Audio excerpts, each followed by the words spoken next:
Okay mga kanter, July 31, nakahuli tayo kanter ng labuyo. Ayan mga kanter, isang tandang mga kanter.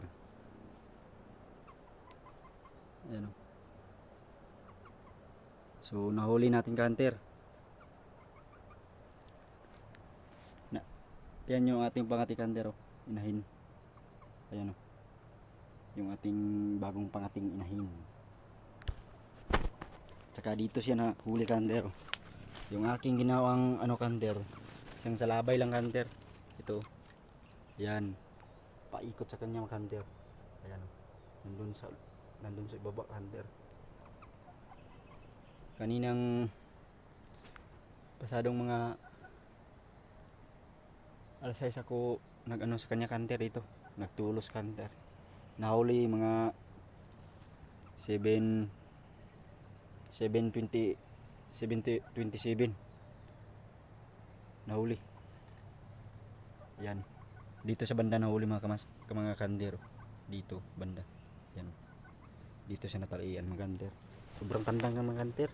Ayan o, yung kanyang type mga kanter. Ang kulay ng paa niya kanter is kanter, green legs. Ayan o, green legs. Ayan o, sobrang haba na yung head niya mga kanter. Sobrang sayaw kanter. Ayan o, first time kong mga kanter nangati ng inahin ko lang yung gamit. Hindi ko yun dinala si puti mga kanter. Hindi pa kayo nakakita dun sa aking pangating bago kanter. Pakita ko rin sa inyo yun. Puting bangkas na bangkas na labuyo. Ito mga kanter pula, pero green legs yung paa. At saka yung niya, yung palong niya, parang palong ng basilan. Pakita ko rin yun sa inyo mamaya pag kapunta na ako sa bahay mga kanter. Ayan, dito lang makakanter banda.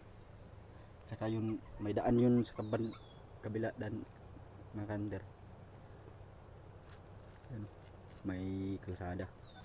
Saka dito lang ako. Huli na yung wais na labuyo. Akala ko pure, hindi pala. Green legs na pala yung paa. Ayan o, huli. Sobrang matalas na yung tahig niya. Ayan, huli. Hindi ko na i-video yung pagpunta ko dito kasi sinusi ko lang, tinignan ko lang kasi kung may huli na, kasi hindi na tumitilaok yung alpas ito. Kaya ayun, huli. Akala ko hindi pa. So thank you, sana hindi kayo magsawa sumubaybay sa akin mga kanter. Yun, nakahuli na tayo. July 31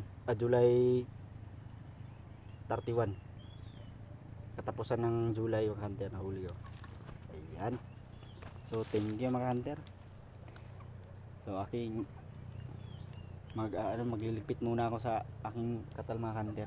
Itong salabay ko, saka uuwi na rin ako. So bye bye mga kanter.